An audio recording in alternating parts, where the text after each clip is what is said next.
Hi hello welcome to Kiran TV news. Andhra Pradesh తెలంగాణలో ఒక రెండు మీడియా ఛానల్స్ కొట్టుకోవటం లేదా తిట్టుకోవడం లేదా బహిరంగంగా ఒకళ్ళ మీద ఒకళ్ళు విమర్శలు చేసుకోవటం ఇది నాకు తెలిసి మొదటిసారి అనుకుంటా. ఇలాంటి ప్రయత్నం ఎందుకు జరుగుతుంది? రెండు ప్రభుత్వాల మధ్య కూడా మాటల యుద్ధం నడిచేంతగా ఒక ప్రభుత్వంలోనే తెలంగాణ ప్రభుత్వంలోనే చీలిక తీసుకొచ్చేటువంటి ప్రయత్నం కూడా ఈ సదరు మీడియా ఛానల్స్ చేస్తున్నట్టుగా తెలుస్తా ఉంది. దీనికి సంబంధించి అసలు వీళ్ళ ఎజెండా ఏంటి, వీళ్ళ ఎజెండాల వెనుకున్నటువంటి ఆంతర్యం ఏంటి, ఇవి తెలుసుకునే ప్రయత్నం చేద్దాం. మనతో పాటు సీనియర్ జర్నలిస్ట్ కిరణ్ పోలిదాస్ గారు ఉన్నారు, ఆయన అడుగుదాం. నమస్తే. నమస్తే హరీష్. మనం మీరు చూస్తుండొచ్చు, రెండు తెలుగు రాష్ట్రాల్లో ప్రస్తుతానికి హాట్ టాపిక్ గా మారింది.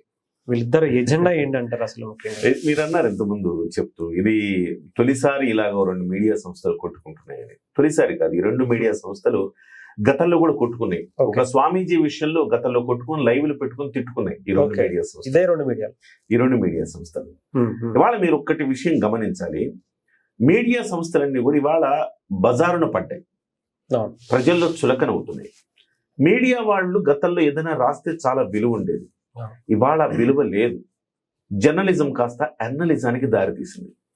ఇవాళ ఎర్నలిజం చేసేవాడే మొనగాడు, వాడే ఫీల్డ్లో నిలబడుతున్నాడు. జర్నలిజాన్ని నిజాయితీగా నమ్ముకున్న వాళ్ళు మనలా ప్రతిరోజు కష్టంతో సంస్థను నడపాల్సి వస్తుంది. మీరు చూడండి, ఎర్నలిజం చేసిన వాళ్ళు రకరకాల మార్గాల్లో, మీడియా అంటే దౌర్జన్యం, ధమ్కి ఇవ్వటము, దోపిడీ చేయటము, ఇలాంటివి మీడియా సంస్థగా చేస్తున్న వాళ్ళు కూడా ఇవాళ ఉన్నారంటే అతిశక్తి ఏం కాదు. ఇవాళ ఒక మీడియా సంస్థ చెప్తోంది, ఒక మీడియా సంస్థకు సంబంధించిన జర్నలిస్టులను అరెస్ట్ చేశారు.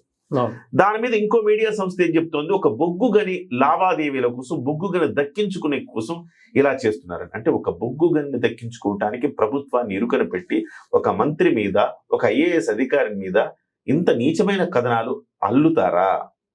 ఒకవేళ అల్లితే ఆ మీడియా సంస్థ నిజాయితీ ఏంటి? ఆ మీడియా సంస్థ రేపటి నుంచి చెప్పే వార్తల్ని జనం ఎట్లా నమ్మాలి?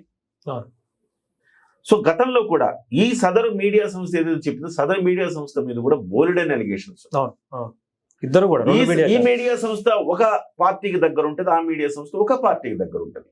ఈ మీడియా సంస్థ ఒక పార్టీకి దగ్గరుండి తమకు కావాల్సిన అనుకూలమైన కొన్ని వందల కోట్ల రూపాయల ప్రయోజనాలు పొందింది.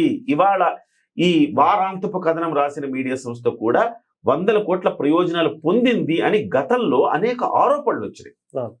బట్ అన్నిటికి రుజువులు ఉండకపోవచ్చు, ఆరోపణలు వచ్చినాయి. ఇప్పుడు ప్రస్తుతం ఉన్న మీడియా సంస్థ, ఇప్పుడు ఏదైతే మీడియా సంస్థ జర్నలిస్టులు అరెస్ట్ అయ్యారో, ఆ మీడియా సంస్థ నుంచి చాలా కాలంగా అనేకమైన ఆరోపణలు వస్తూనే ఉన్నాయి. సో గతంలో ఈవెన్ ప్రస్తుత ముఖ్యమంత్రి రేవంత్ రెడ్డి గారు గతంలో ఓటుకు నోటు దాంట్లో పట్టుబట్టడం, అది గతంలో ఆయన్ని స్టింగ్ ఆపరేషన్ చేసి పట్టుకున్నామని చెప్పారు కదా, అందులో ఈ మీడియా సంస్థ పాత్ర కూడా ఉంది అనేది అప్పట్లో చర్చకు వచ్చింది. ఏదేమైనా ప్రభుత్వంలో పెద్ద ఎత్తున లుకలుకలు ఉన్న సంగతి బయటపడింది. ఈ లుకలుకల్ని ఒకళ్ళ మీద ఒకళ్ళు బాణాలు విసురుకోవటానికి మీడియా సంస్థలను అడ్డు పెట్టుకున్నట్టుగా కూడా మనకు అర్థమవుతుంది. ఇప్పుడు ఒక మీడియా సంస్థ ఏమో ఇవాళ అరెస్టు కాబడిన జర్నలిస్టులు ఉన్న మీడియా సంస్థనేమో ఉప ముఖ్య నేతకు దగ్గర, దాన్ని కౌంటర్ చేస్తూ వారాంతపు కథనం ఇచ్చిన మీడియా సంస్థనేమో ముఖ్య నేతకు దగ్గర. మీకు స్పష్టంగా అర్థమైంది కదా, ఆ ముఖ్య నేతకి ఆ సంస్థకి మధ్య గత నుంచి ఉన్న ర్యాప్ మీకు అర్థమైంది. అలాగే ఉప ముఖ్య నేతకు ఈ అరెస్టు కాబడిన సంస్థకు సంబంధించిన వాళ్ళకి ఒక మంచి సంబంధ బాంధవ్యాలు ఉన్నాయని గత నుంచి కూడా. ఆ ఎంత సంబంధ బాంధవ్యాలంటే, మొదటి నుంచి కూడా ఎవరు ముఖ్య నేత అవుతారు, ఎవరు ఉప ముఖ్య నేత అవుతారు అనే దాంట్లో ముఖ్య నేతకు సంబంధించిన ఒక వార్త వేస్తే ఉప ముఖ్య నేతకు సంబంధించిన ఇంకొక వార్త వేయాల్సిందే, అంతటి ఎజెండా నడిచింది ఆ సంస్థలో. సో ఓవరాల్ గా కొట్టుకున్నారు, అంత రోడ్డున పడ్డారు. ప్రజలకు ఒకటైతే క్లారిటీ వచ్చింది, వీళ్ళందరూ మీ శుద్ధపూసలు అయితే ఎవరు కాదురా బాబు, అందరూ ఎవరి దుకాణం వాళ్ళు తెలుసుకున్నారు, శుద్ధపూసలు ఎవరు కాదని చెప్పేసి అర్థమైంది. సో వాస్తవానికి పాపం ఇంత పెద్ద మీడియా సంస్థలు కొట్టుకుంటుంటే బలవుతున్నది మాత్రం జర్నలిస్టు సోదరులు. వాళ్ళు ఇప్పుడు ఒక కథనం వెయ్యాలంటే వాళ్ళు కాదనగలరా? నాతో పాటు పనిచేసిన మిత్రురాలు ఈటీవీలో నాతో పాటు పనిచేసింది ఆవిడ ఆ ఆఫ్ ద రికార్డ్ కథనం చదివింది. చదవడాన్ని నేను చదవను ఇదని చెప్పే ధైర్యం ఆమెకుంటుందా? ఇది రాయను అని చెప్పే ధైర్యం ఆ రాసే సబ్మిటర్కు ఉంటుందా? ఇది ప్రసారం చెయ్యను అని చెప్పడానికి అవుట్పుట్ ఎడిటర్ ఇన్పుట్ ఎడిటర్ ఆ గట్స్ ఉంటాయా? నువ్వు చెయ్యనప్పుడు నువ్వు ఉద్యోగం రాజీనామా చేసి వెళ్ళిపో అంటాయి. ఇవాళ ఏం చేశారు, వాళ్ళందరినీ పట్టుకున్నారు మీడియా సంస్థలు, పోలీసులు. మీరు ఎవరిని మీరు నిందించాలి, ఎవరిని మీరు అరెస్ట్ చేయాలి? మీరు అరెస్ట్ చేయాల్సి ఉంటే మీడియా అధినేతను అరెస్ట్ చేయాలి, ఆ తర్వాత ఉండే సీఈఓను చీఫ్ ఎడిటర్ను అరెస్ట్ చేయాలి. అంతే తప్ప న్యూస్ చదివినందుకు, న్యూస్ ఎడిటింగ్ చేసినందుకు ఎట్లా ఆలోచించాలి? ప్రభుత్వాలు కూడా ఆలోచించాలి. మీ ప్రతాపం మొత్తం కూడా జర్నలిస్టుల మీద చూపించద్దు. జర్నలిస్టులు కేవలం నిమిత్త మాత్రులు మాత్రమే అనే విషయం మనెవరికి తెలియదు. నీకు తెలియదా, నాకు తెలియదా, లేదా చూసే జర్నలిస్ట్ చూసే వాళ్ళకి తెలియదా? ఈ సంస్థలో ఉంది కిరణ్ టీవీ న్యూస్ లో, నువ్వేమైనా చేసావనుకో బాధ్యత ఎవరిది? నాది. ఎందుకంటే నేనేమైనా చెప్తే నువ్వు చేస్తావు. కష్టంకి నష్టానికి బాధ్యుడిని నేను, నువ్వు కాదు కదా.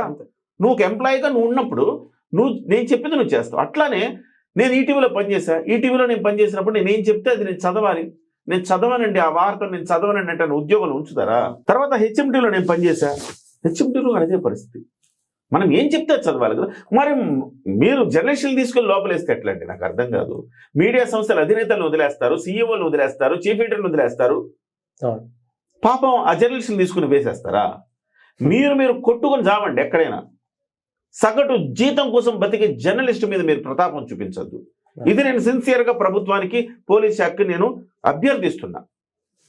సాటి మీడియా సోదరులు వాళ్ళ కుటుంబాలు ఏమైనా జీతం వస్తే తప్ప బతకలేని కుటుంబాలు ఉంటే వాళ్ళని తీసుకెళ్ళి మీరు లోపలేస్తే ఎట్లండి, ఎంత ఆందోళన చెందుతారు? వాళ్ళకి ఏం సంబంధం ఉంది కాబట్టి. ఇది ఒక పాయింట్. రెండవది, ఇవాళ ప్రతిపక్షం మాట్లాడుతుంది. ప్రతిపక్షం ఏముంటుంది? బీఆర్ఎస్ కాంగ్రెస్ పార్టీలో లుకలుకలు బయటపడ్డాయి, వీళ్ళంతా దోపిడీ దొంగలు, వీళ్ళు దోచేసుకుంటున్నారు, అది ఇది అని చెప్తున్నాయి.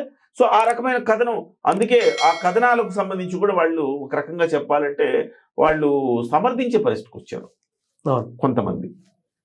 అయితే గతంలో మీ మీద మహా టీవీ అనే సంస్థ కొన్ని కథనాలు ప్రసారం చేసినప్పుడు వెళ్ళి మీరు దాడి చేశారే. మీరు దాడి చేసినప్పుడు అప్పుడు కాంగ్రెస్ పార్టీ సమర్థించి పొన్నం ప్రభాకర్ వెళ్ళి పరామర్శించారు. అంటే వాళ్ళకు జరిగితే అన్యాయం, మీకు జరిగితే న్యాయమా? ఇవాళ ఆ పొన్నం ప్రభాకర్ వెళ్ళి మహా టీవీని పరామర్శించి దన్నుగా నిలబడతామని చెప్పారు. బీజేపీ కూడా అంది. ఒక నాయకుడి మీద లేకపోతే మీ దగ్గర ఆధారాలు ఉన్నాయా? ఉంటే చూపించండి. ఆధారాలు లేకపోతే వాళ్ళ వ్యక్తిగత జీవితాలతో ఆడుకోవద్దు. అది మహా టీవీ అవ్వచ్చు, ఎన్టీవీ అవ్వచ్చు, ఏబిఎన్ అవ్వచ్చు, ఏ ఛానల్ అయినా అవ్వచ్చు. మీ దగ్గర ఆధారాలు లేకపోతే అనవసరంగా వాళ్ళ జీవితాల్లో చిచ్చు పెట్టద్దు, వాళ్ళ జీవితాలతో ఆడుకోవద్దు. ఆ హక్కు మీకు ఎవరు ఇవ్వలేదు. కానీ ఆ రోజు మహా టీవీ చేసిన దాన్ని రెండు పార్టీలు, బీఆర్ఎస్ బీజేపీ ఖండించలేదు. తప్పే కదా, నీ దగ్గర ఆధారాలు ఉంటే బయట పెట్టు, అప్పుడు ఎంజాయ్ చేశాయి. ఇవాళ బీఆర్ఎస్ ఎంజాయ్ చేస్తోంది ఇలాంటి కథనాలు వస్తుంటే. అంటే నేనేమంటున్నానంటే ఒకరికొక న్యాయం, అధికార పక్షంలో ఉన్నప్పుడు ఒక న్యాయం, ప్రతిపక్షంలో ఉన్నప్పుడు ఒక న్యాయం ఉండదు కదా. ఎవరు చేసిన తప్పే. ఈ అంశము అసలు మీడియా సంస్థలు ఆలోచించాలా. వ్యక్తిగత జీవితాల్లోకి తొంగి చూడటము, వ్యక్తిగత జీవితాల మీద చిలువలు పలువలుగా వార్తలు వేయటము మీ డ్యూటీ కాదు. సంస్థలో ఏదైనా అన్యాయం జరుగుతుంది వ్యవస్థలో అంటే ఈ అన్యాయాన్ని ప్రశ్నించడం మీడియా డ్యూటీ. అంతేగాని తప్పుడు వార్తలు, ఆ మంత్రి పలానా వాళ్ళతో క్లోజ్గా ఉన్నారు, ఐఏఎస్ ఆఫీసర్ పలానా వాళ్ళతో క్లోజ్గా ఉన్నారు, మీకెందుకండి? అది అంటే వాళ్ళు ఉన్నారా లేదని పక్కన పెట్టండి. ఏది ఉన్నా కానీ అది వ్యక్తిగత అంశాలు జోలికి వెళ్ళకూడదు. కోమటిరెడ్డి వెంకటరెడ్డి గారు ఈ అన్యాయంగా ఈ బొగ్గు గనిని దక్కించుకోవడానికి ప్రయత్నం చేస్తున్నారు. ఆయనకి ఈ అర్హత లేదు, ఆయన చెప్పిన ఆయన తమ్ముడు కంపెనీకి ఈ అర్హత లేదు అని మీరు చెప్పండి. స్ట్రైట్ గా క్వశ్చన్. ఇది మీరు జనానికి ఇవ్వాల్సిన సమాచారం. అంతే తప్ప ఇంకోటి అసత్య కథనాలు, సత్యమా మనకు సంబంధం లేదు, మనకొద్దు. ఆ జోలికి మనం వెళ్ళొద్దు. మీకు ఆధారాలు మీరు చూపించలేదు కదా, మీకు ఏ రూపంలో మీరు అలాంటి కథనాలు ఇస్తారు? తప్పు. అది మీడియా సంస్థలు హద్దు దాటాయి. డెఫినెట్గా పోలీసులు అరెస్ట్ చేస్తారంటే చేయరా? చేస్తారు. కాకపోతే నా పాయింట్ ఒకటే, మీరు జర్నలిస్టుల పావుల్ని మీరు అరెస్ట్ చేయొద్దు, మీరు పెద్దోళ్ళని అరెస్ట్ చేయండి, జైల్లో పెట్టండి. మీడియా సంస్థకు భయం వస్తుంది కదా, తప్పది. సో మీరేదో కంటి తురుపు చర్యగా మేమేదో చర్యలు తీసేసుకున్నాము అని మీరు చంకలు గుద్దుకుంటే వేస్ట్. జర్నలిస్టులు అనే నిమిత్తం మాత్రమే మీరు గుర్తుంచుకోవాలి. అధినేతల్ని, సీఈఓల్ని, చీఫ్ ఎడిటర్ని మీరు అరెస్ట్ చేస్తేనే న్యాయం జరుగుతుంది, అయితే జరగదు. ప్రతి మీడియా సంస్థ గుర్తుంచుకోవాల్సింది, మీరేమి దైవాంశ సంభూతులు కాదు, సర్వాంతర్యాములు కాదు. మీరేమి జడ్జిమెంట్లు పాస్ చేయడానికి మీకు అర్హత, అధికారం లేదు. ఇవాళ చిన్న అసలు జర్నలిజం చదువుకున్న వాళ్ళు మీడియా సంస్థలు పెడుతున్నారు హరీష్. నిజంగా వాళ్ళ జర్నలిజంలో ఒక పీజీలు చేసి మాస్టర్స్ చేసి మేమందరం జర్నలిస్టులుగా మేము పనిచేసాం ఇంతకాలం. కానీ జర్నలిజం అంటే అసలు ఏమీ తెలియని వాళ్ళు కూడా ఇవాళ జర్నలిజంలో ఒక సంస్థ పెట్టడం, బెదిరించడం, ధమ్కీలు ఇవ్వటం, దందాలు చేయటం, ఆ సంస్థని కేవలం బెదిరించడం కోసం. ఇదేమైనా ఆయుధమా? జర్నలిజం అంటే ఆయుధమా? నువ్వు అవినీతి పరంగా డబ్బులు సంపాదించడానికి, అన్యాయంగా డబ్బులు సంపాదించడానికి ఇదేమైనా ఆయుధమా?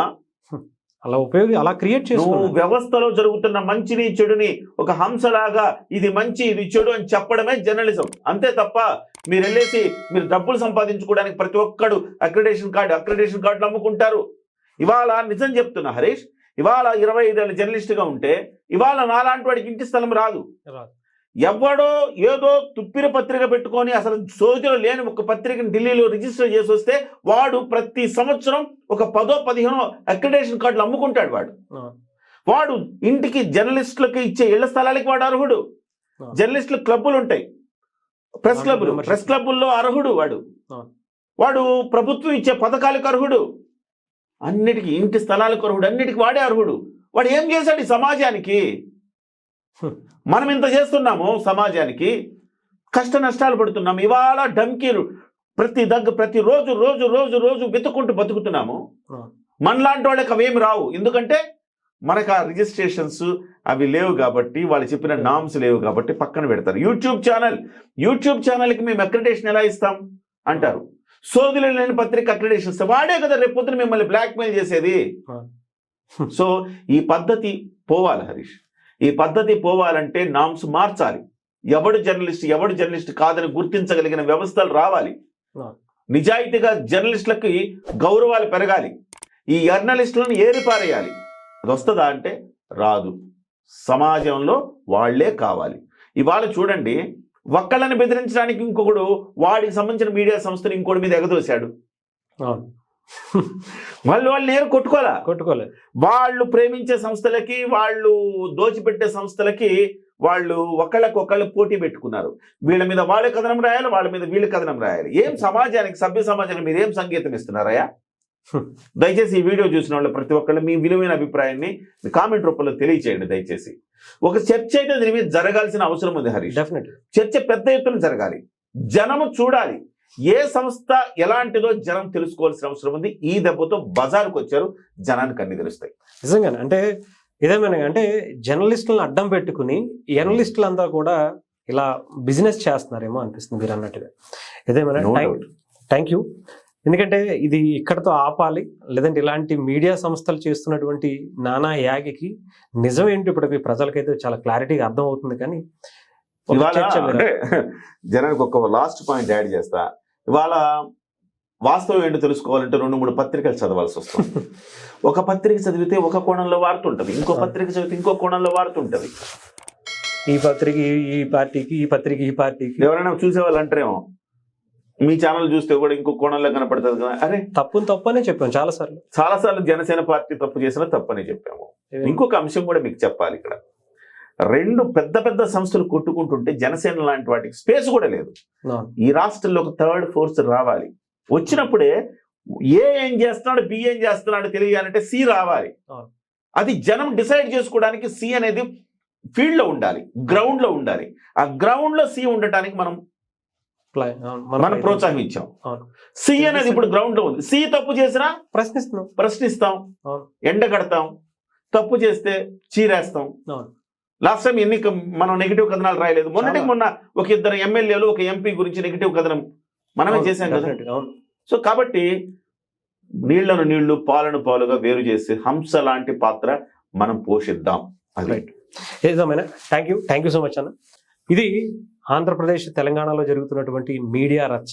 ఇది చర్చకు ఎంతవరకు దారితీస్తుంది, ఎలాంటి చర్చకు తీసుకువెళ్తుంది, దీని మీద ఎంతవరకు ప్రభుత్వాలు నిర్ణయం తీసుకుంటే ఏ ప్రభుత్వం ఏ పార్టీకి సంబంధించిన వాళ్ళు కూడా వాళ్ళ మీడియా సంస్థలను దగ్గర పెట్టుకుంటారా, అసలు సిసలైనటువంటి జర్నలిస్టులని మొత్తానికంటే ప్రపంచానికి సంబంధించినటువంటి ప్రపంచాన్ని ముందుకు తీసుకెళ్లేటువంటి జర్నలిస్టులని ప్రోత్సహిస్తారా, వాళ్ళ కథనాలను ముందుకు తీసుకువెళ్తారా అనేది చూడాలి. Thank you.